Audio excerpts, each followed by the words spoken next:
आपके, जवाब उनके। पॉलिटिक्स की गहमा गहमी के बीच हम करेंगे सवाल देश के प्रतिनिधियों से।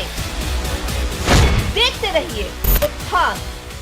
नमस्कार, मैं हूँ ईशा और आप देख रहे हैं उत्थान। जी हाँ, आज हमारे साथ हैं जिला के हेड यानी कि district magistrate Chandrabhushan Singh ji. Sir, आपका बहुत बहुत स्वागत है। सर, हम जो सवाल मैं आपसे पूछने जा रही हूँ वो सवाल आम जनता के हैं। आपसे इंटरव्यू कंडक्ट करने से पहले मैंने डिस्कशन किया है लोगों से और उनसे जाना है कि उनकी आम प्रॉब्लम क्या है। पहले अगर हम बात करते हैं एंक्रोचमेंट की, तो एंक्रोचमेंट को लेके यहाँ जो इलीगल बिल्डिंग्स हैं जो बनी हुई हैं, जो बिल्डर्स बना के चले जाते हैं या अपने जो प्राइवेट भी बनाते हैं, उसको लेकर अगर हम बात करते हैं तो जिम्मेदारी आम जनता तो भुगतती ही भुगतती है किसी ना किसी रूप में, पर जिम्मेदारी जो ऑफिसर के ऊपर होती है, जो मिली भगत से काम होता है या बिल्डर बना के चले जाते हैं, उन ऑफिसर्स को क्यों नहीं लायबल रखते हैं? Why they are not responsible for this misconduct? जो आपने प्रश्न किया है उसके दो पार्ट है, एक तो इंक्रोचमेंट है जी और दूसरा है अवैध निर्माण। जी। तो इंक्रोचमेंट तो ये है जो सरकारी जमीन पे और खास करके जो सड़कों के ऊपर और नाले नाले के ऊपर अतिक्रमण करके बनाते हैं, जी जी जिससे सड़कें कंजस्टेड हो जाती हैं और जिससे ट्रैफिक की समस्या होती है। जी। एक तो वो है जी। दूसरा है अवैध निर्माण, जो व्यक्ति बिना मानचित्र स्वीकृत कराए या बिना प्राधिकरण के नियमों का पालन करे जो निर्माण करता है वो अवैध निर्माण की श्रेणी में आता है। जी। तो उसको रोकने के लिए यहाँ पे संस्था है जो अलीगढ़ विकास प्राधिकरण बनी हुई है। जी। उसका काम है कि शहर को रेगुलेटेड व्यवस्थित तरीके से सुनियोजित तरीके से विकसित करना जी। और उसके हिसाब से मास्टर प्लान जो बना हुआ है उसके हिसाब से विकसित करना। अगर उसके हिसाब से कोई विकास नहीं हो रहा है तो वहाँ पे उपाध्यक्ष और सचिव स्तर के अधिकारी तैनात हैं जो उस पर कार्रवाई करते हैं। जी। जो कंपाउंडेबल है वो कंपाउंड होता है, जो कंपाउंड होने लायक नहीं है उसको ध्वस्तीकरण का आदेश पारित करते हैं और फिर उसको हटाते हैं। जी। दूसरा है सड़कों पे अतिक्रमण, जिसकी वजह से आपको ट्रैफिक की समस्या या लोगों के आने जाने की दिक्कत होती है। उस तरह का अतिक्रमण जब मैंने यहाँ पे कार्यभार ग्रहण किया था उसके बाद से जो प्रमुख स्थान थे जहाँ पर अतिक्रमण की समस्या थी, जैसे आपका सेंटर पॉइंट था जिसमें आपका दूधपुर चौराहा था, आपका ये आपका मेडिकल चौराहा था, ये सब ऐसे एरिया थे कंजस्टेड थे जहाँ पर निकलना मुश्किल था। उस एरिया से अतिक्रमण भारी मात्रा में हटाए गए थे। जी जी। और स्मार्ट सिटी के अंतर्गत नगर निगम और विकास प्राधिकरण द्वारा नाले निर्माण और सौंदर्यीकरण का कार्य चल रहा है जी, जो जी। गतिमान है। जी। दूसरा विषय आपका है कि जो ट्रैफिक वाले जो विषय है उससे संबंधित है। जब से हम यहाँ पे आए हैं, वर्तमान में एसएसपी साहब भी हैं और एसपी ट्रैफिक की भी पोस्ट यहाँ पे है, और प्लस नगर निगम का स्मार्ट सिटी प्रोजेक्ट में जो एबीडी एरिया है उसको सौंदर्यीकरण करना और ट्रैफिक मैनेजमेंट सिस्टम भी उसका एक पार्ट है। इसके अंतर्गत सीसीटीवी कैमरे भी लग रहे हैं, कंट्रोल एंड कमांड सेंटर भी बनाया जा रहा है और जगह जगह चौराहे पर ट्रैफिक लाइटें भी लगाई जा रही हैं। जी जी जी। वो सारा काम हो रहा है। इसी क्रम शुरुआत में ही हम लोगों ने जो सबसे बड़ा कारण था जाम का, प्राइवेट बसें, प्राइवेट बसें बाहर की गई, प्राइवेट बस अड्डे बना करके प्राधिकरण द्वारा उनको दिया गया और इसी क्रम में रोडवेज की बसें भी जो है, जो मेन मसूदाबाद बस अड्डा या जो गांधी पार्क का बस अड्डा था उसको जो रूबी के सामने है। जी। उसमें मैक्सिमम जो बसों का संचालन बंद करके 80% बसें वर्कशॉप से जो साफ शौच से प्रारंभ की गई ताकि बसों का आवागमन शहर में ना हो जी। और उससे काफी समस्या का समाधान हुआ। लेकिन इधर लॉकडाउन के बाद कुछ ई रिक्शाओं की संख्या में ज्यादा लोग बाहर की मजदूर यहाँ पे आई और लोग आए तो ठेले ज्यादा लगाने लगे लोग, या फिर जो है ई रिक्शा लोग चलाना शुरू कर दिए। जी जी। उससे एकदम से जो है जी। उसकी बाढ़ आई और चूंकि ये रोजगार से जुड़ा हुआ, गरीबों से जुड़ा हुआ मुद्दा था, इसलिए प्रशासन ने इसमें बहुत ज्यादा सख्ती नहीं की। अच्छा। कि कोई ठेले लगा करके अपनी रोजी रोटी कमा रहा है तो उस पर हम लोगों ने, लेकिन फिर भी अब एक ज्वाइंट ऑपरेशन नगर निगम की तरफ से और एसपी ट्रैफिक की तरफ से चल रहा है, जिसके क्रम में आपको पता है हमने 4 खरीद के दी है इनको, जो वो होती है क्रेन्स 4 नगर निगम की तरफ से पुलिस को उपलब्ध कराई गई है, जिसका एक सिस्टम भी बनाया जा रहा है कि उसका ऑपरेशन कैसे हो, उसके माध्यम से उसको कंट्रोल कर रहा है। तो व्हीकल टो करते हैं। हाँ। जी जी ठीक। दूसरा ये है कि जो ई रिक्शा करीब 17-18 हजार जिले शहर में चल रहे हैं, तो उसको भी एक बार हम लोगों ने रजिस्ट्रेशन का काम किया, जो बिना रजिस्ट्रेशन के चल रहे हैं उनकी कार्रवाई और फिर उनका जोन निर्धारण करना। जी जी। तो वो भी प्रक्रिया चल रही है और पुलिस उसमें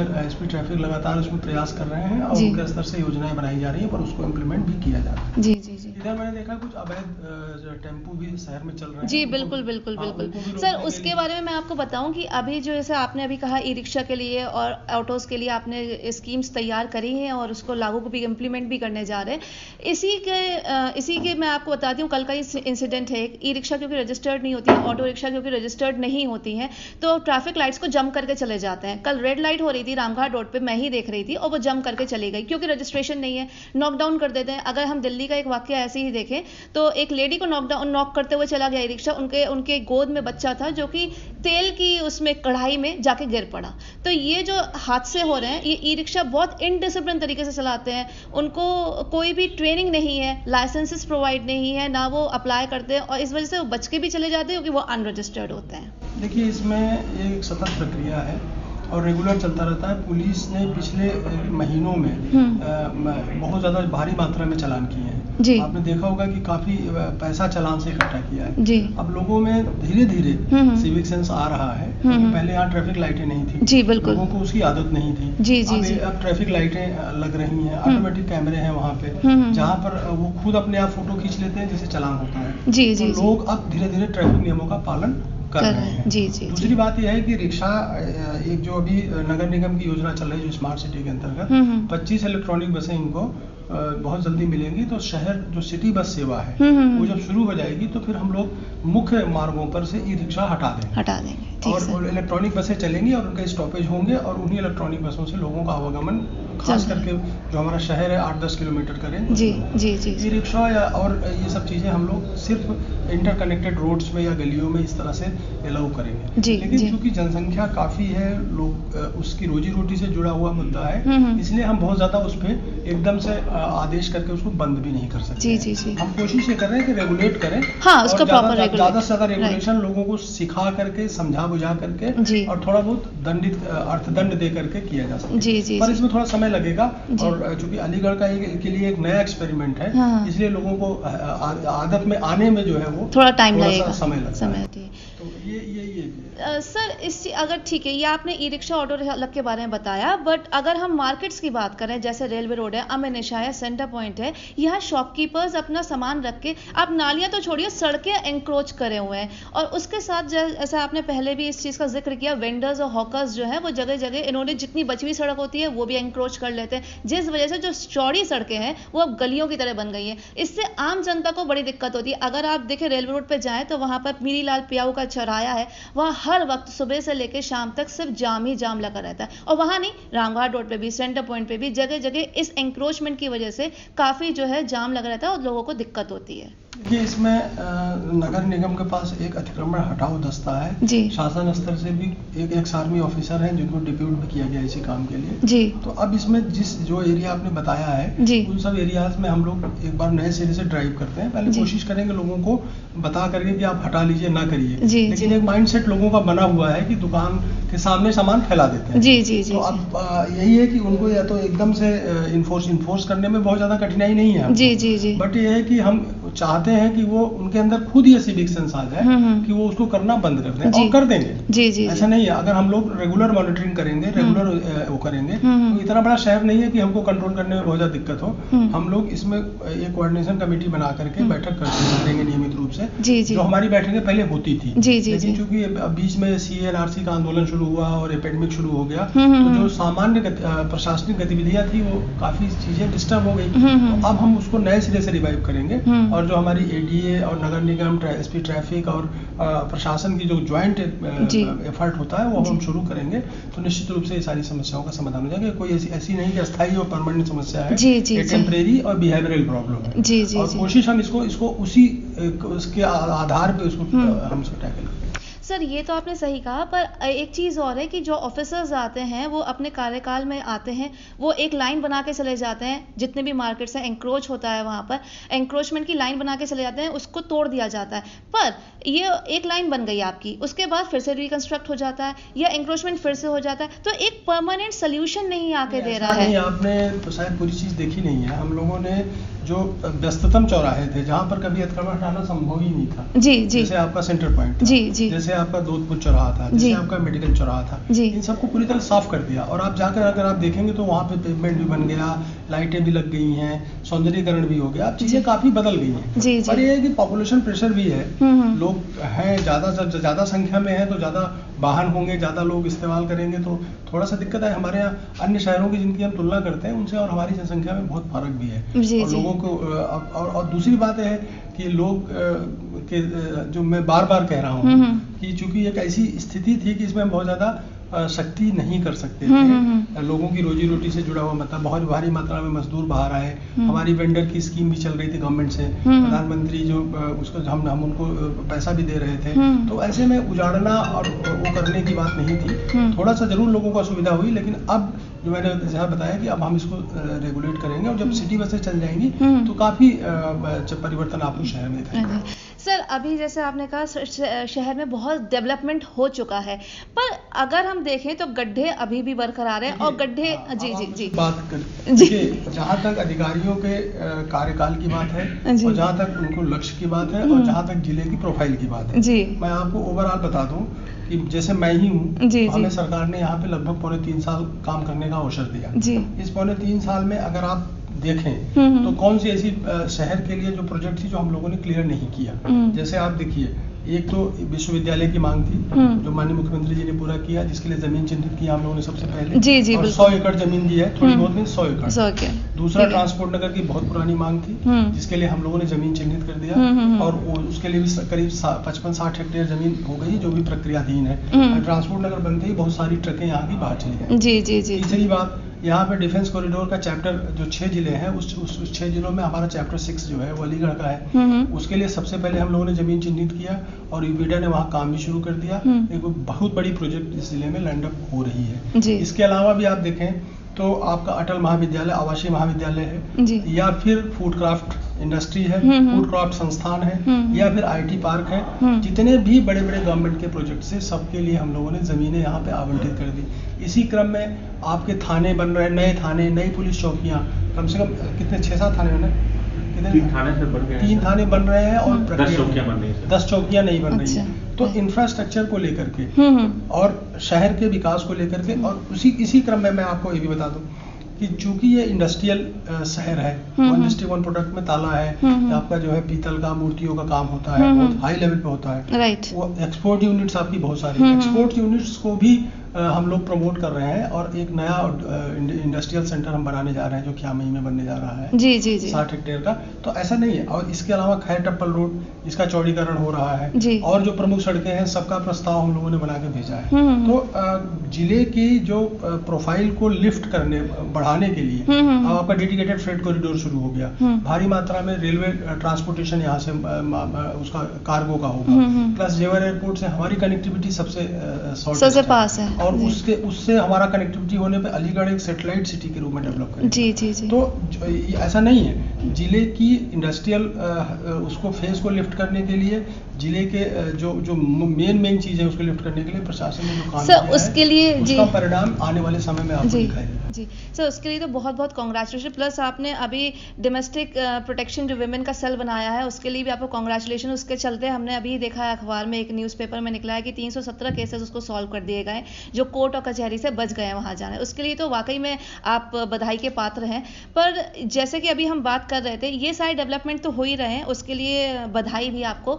साथ ही साथ जो गड्ढे हैं जिसका मैं अभी जिक्र कर रही थी, सेंटर पॉइंट पे भी गड्ढे हैं, आपके कटपुले पे जाया जाए वहाँ है, गुड़िया बाग में जाइए वहाँ पर बहुत ज़्यादा गड्ढे हैं जिसकी वजह से वाटर लॉगिंग भी हो जाती है। सर तो उसके बारे में आप क्या कहेंगे? कुछ समस्याएं जो आप बता रही हैं डे टू डे रूटीन की समस्याएं हैं। बारिश हुई, गड्ढे हुए, गड्ढे भरे जाएंगे। डेवलपमेंट की प्रक्रिया है वो एक सतत प्रक्रिया है और क्रम से चलती रहेगी। लेकिन जहाँ तक जो वो है मतलब ये रूटीन की जो प्रॉब्लम्स है, अलीगढ़ ने बहुत सारी चीज़ों में काम किया। जैसे जितनी भी सरकार की स्कीम्स हैं उसको लागू करने में हम लोग जो अंतिम व्यक्ति को लाभान्वित करने की बात है वहां तक गए। शौचालय में ही आप देख लें, कम्युनिटी टॉयलेट में हम लोग प्रदेश में प्रथम स्थान पे हैं। अलीगढ़ ऐसा जिला है जहाँ पे करीब 150 शौचालयों को हमने इसको NRLM ग्रुप्स को दिया संचालन के लिए। अलीगढ़ ही जिला है जहाँ पे हमने सबसे पहले राशन शॉप्स दिया ग्रुप्स को संचालन करने के लिए। जी, अलीगढ़ जिला है जहाँ पे महिलाओं की आय बढ़ाने के लिए हमने ग्रुप्स को 140 कैंटीन चलाने के लिए दिया। जी जी। और ये WPC का एक प्रयोग है जिसमें बहुत सारे विवाद निपट रहे हैं। तो ऐसा नहीं, जो प्रयास होने चाहिए, क्योंकि शासन की मंशा ये है कि जन समस्याओं का निस्तारण त्वरित गति से। अभी हम लोग जैसे किसानों की जो समस्या है उसको निपटाने के लिए, जैसे जमीनों की समस्या है, हमने टीमें बना रखी हैं और विवाद चिन्हित करके हमारी अधिकारी टीम जा रहे हैं और उसको निस्तारित कर रहे हैं। तो निश्चित रूप से पब्लिक का आदमी जो है उसको एड्रेस करना, उसकी जो भी प्रॉब्लम है उसको प्राथमिकता पे लेकर के उसको बढ़ाना, उसी में सारी चीजें अपने आप हो जाती हैं। अगर कोई आदमी आवास विहीन है, वो आवास के लिए आता है, हमने प्रॉपर उसका आवास, जैसे उसके पास जमीन है अगर तो हम उसको प्रधानमंत्री आवास में उसको ले लेते हैं। अगर अर्बन एरिया का है, रूरल एरिया का अगर हमारे पास लक्ष्य नहीं है तो हम उसको अपनी जो लिस्ट है उसमें शामिल कर लेते हैं। अगर कोई आदमी जो भूमिहीन है उसके पास नहीं, तो हमारे पास काशीराम आवास हमने 2015 तैयार करके लोगों को आवंटित किए हैं। तो इस तरह से करके हर व्यक्ति को घर मिलना चाहिए, हर व्यक्ति को जो शासकीय सुविधाओं का लाभ मिले, और जो किसान जो भी, चाहे किसान है, चाहे मजदूर है, चाहे महिलाएं हैं, उनकी जो समस्या है उनको प्राथमिकता पे एड्रेस करना। वही प्रशासन के उसी एड्रेस करने में हमारी सारी स्कीम्स भी संचालित होती रहती हैं और हम उसी को लेकर के एक पब्लिक में हम एक मैसेज भी देने की कोशिश करते हैं। तो हमारा प्रयास यही रहता है कि जो आदमी यहाँ पे आए उसको किसी न किसी रूप में सही तरीके से उसकी समस्या को सुना जाए और उसका निस्तारण हो, और उसी फीडबैक के आधार पर हम लोग अपने जिले की योजनाओं का मूल्यांकन और परीक्षण भी करें। जी सर, पर बात मेरी वहीं पे थोड़ी सी अधूरी रह गई। जो जैसे आपने वाटर लॉगिंग के लिए, कुछ तो समस्या होती है। अगर हम सुबह के सुबह आप जाएं, वॉक पे ही चले जाएं, तो काफ़ी कॉलोनीज ऐसी है जहाँ पर सबमर्सिबल चला के छोड़ देते हैं लोग आधे 1-1 घंटे। आप सुबह 6-7 बजे देखिए, तो उसके लिए कोई एक्शन, कोई कानून क्यों नहीं बनता है? हर समस्या का समाधान कानून बना के नहीं होता है। जी जी। मैंने आपसे कहा कि बहुत सारी चीजों के लिए कानून है जी, लेकिन क्या वो समस्याएं खत्म हुई? नहीं खत्म हुई। लोगों का व्यवहार परिवर्तन, लोगों के स्वभाव, जैसे मान लीजिए कोरोना, यहाँ पे लोगों को कितना भी हम लोगों को कहते थे कि आप डिस्टेंस बना के रखिए, मास्क नहीं लगा रहे लोग, तो उसके लिए भी हम चला, लेकिन कितने लोगों का चालान करेंगे? जी जी। तो ये तो आदमी में एक स्वतः होना चाहिए। जैसे मान लीजिए हम खुले में शौच ना जाए, ये चीज समझाने में हम लोगों को 10 साल लगे कि ना जाइए, शौचालय का इस्तेमाल करिए, जबकि लोगों को पता ही है उनके फायदे के लिए, लोगों को पता है कि उनके फायदे के लिए पानी का संरक्षण करना चाहिए, लेकिन उसके बाद भी पानी वेस्ट कर रहे हैं। पर सर ये इसलिए जरूरी है क्योंकि जो वाटर लेवल है वो जहाँ पर, फॉर एग्जांपल जहाँ पर मैं रहती हूँ वहाँ 70, अब जाके 2 चला गया, इसलिए ये रोकना बहुत जरूरी है। सुबह बहुत पानी की वेस्टेज होती है। बहुत काम कर रहे हैं। आप ये सीडीओ साहब बैठे हैं, आप इनसे पूछिएगा जी, जिले में जितने तालाब हैं जी, सब हम लोगों ने उसको मनरेगा में टेकअप किया है।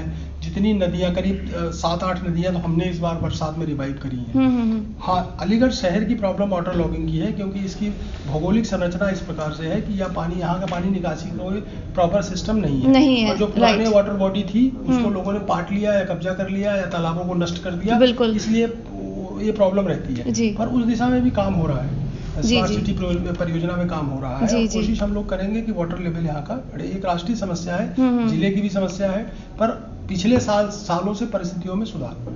सर मेरा क्वेश्चन पार्किंग को लेके है। जैसे कि आपके ही पीछे अगर हम देखें कचहरी में वहाँ पर जो लॉयर्स हैं या क्लाइंट्स हैं, वहाँ रोज इतने लोग, 1000 लोग आते जाते हैं, उनको एक प्रॉपर पार्किंग स्लॉट नहीं दिया गया, सड़क पे पार्क करते हैं, चाहे वो मैंने बताया जैसे लॉयर्स हैं या क्लाइंट्स हैं, जिस वजह से जाम रेगुलर रहता है। और ये सिर्फ कचहरी की बात नहीं है, ये सेंटर पॉइंट की बात भी है, ये रेलवे रोड की बात भी है, या अमेनिशा की भी बात है। जगह जगह कहीं भी पार्किंग नहीं है। तो ये पार्किंग के जो स्लॉट्स हम प्रोवाइड नहीं कर पा रहे, इसके पीछे क्या कदम होना चाहिए? ये भी एक प्रॉब्लम है शहर की, आपने बिल्कुल सही उठाया है। अब इसमें लेकिन हम लोग अपने स्तर से प्रयास करेंगे, कोई समस्या है जिसका समाधान नहीं है, समाधान करेंगे। अब हम लोग अपनी कोऑर्डिनेशन मीटिंग बुला करके इस पार्किंग, स्पेशली पार्किंग और ट्रैफिक समस्या पर डिस्कस करेंगे और पार्किंग स्लॉट तैयार करेंगे। जगह शहर में नगर निगम के पास भी है, अगर नगर निगम को नहीं होगी तो प्रशासन जमीन उपलब्ध कराएगा, या एडीए के पास जमीनें होंगी, तो पार्किंग स्लॉट हम डेवलप करेंगे। क्योंकि अब स्मार्ट सिटी प्रोजेक्ट पे काम शुरू हुआ है, तो निश्चित रूप से वो एक कंटिन्यूअस प्रोसेस है। ऐसा तो है नहीं कि एक दिन आपने शहर स्मार्ट बना दिया उसके बाद उसको कुछ करेंगे। जी जी बिल्कुल। तो लगातार हमेशा हम उसमें परिवर्तन करते रहेंगे और सुधार करते रहेंगे। जी जी।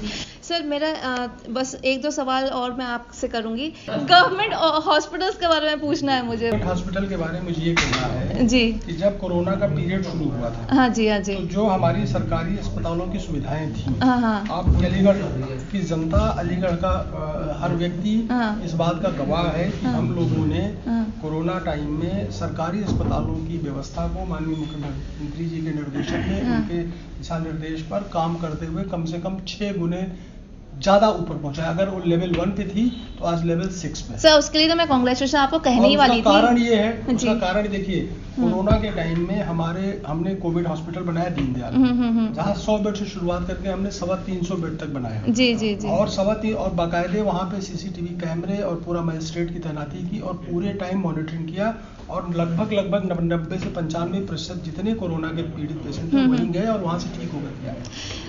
जी सर, पर सवाल मेरा यहाँ पर ये, कोरोना में तो आपने जितना भी सरकारी अस्पतालों ने काम किया वो बधाई के पात्र हैं बिल्कुल, पर अगर हम इन जनरल देखा जाए तो जो हमारा मध्य वर्ग के लोग हैं या फिर अपर मिडिल क्लास जिसको कहते हैं, जो प्राइवेट हॉस्पिटल्स में जाना पसंद करते हैं या गवर्नमेंट ऑफिशियल्स हैं उनको कहा जाए, तो क्या इन जनरल ये हॉस्पिटल्स उस लेवल के हैं कि वहाँ पर जाया जा सके? आप ये धारणा बिल्कुल बदल चुकी है। आप कोरोना के जो पेशेंट हैं दीनदयाल में गए, आप उनका इंटरव्यू लेके आइए। जी। बहुत सारे लोगों के हमारे कंट्रोल रूम में उनके वीडियो है जो निकल करके आए हैं। जी। उनको कभी ये विश्वास नहीं हो सकता था कि सरकारी अस्पताल इस तरह का होगा। बल्कि मैं उल्टा कहूंगा, इस बार प्राइवेट से विश्वास हट करके सरकारी सिस्टम पे लोगों को विश्वास आया है। जी जी। और ये लगातार हमने, ये हमारे सीडीओ साहब हैं, ये पूरे टाइम कंट्रोल पूरे उसके कोरोना के ओवरऑल इंचार्ज थे। जी, इस जी। बीच में भारी मात्रा में डॉक्टरों की नियुक्ति किया हम लोगों ने, एलटीज की नियुक्ति किया। जी, जी। और लगातार अभी मतलब हमारा वॉक इन इंटरव्यू चलता रहता है। जी, जी, तो जी। हम स्टाफ भी बढ़ा रहे हैं, जी, जी। सुविधाएं भी बढ़ा रहे हैं जी। और उसकी इफेक्टिव मॉनिटरिंग भी कर रहे हैं। ठीक तो सर। तीनों चीजें कर रहे हैं। जी। इस वजह से मैं ये बिल्कुल मानने के लिए तैयार नहीं हूँ कि आज की तारीख में हमारा सरकारी अस्पताल किसी भी प्राइवेट अस्पताल से अच्छा नहीं है। सवाल आपके, जवाब उनके। पॉलिटिक्स की गहमा गहमी के बीच हम करेंगे सवाल देश के प्रतिनिधियों से। देखते रहिए उत्थान।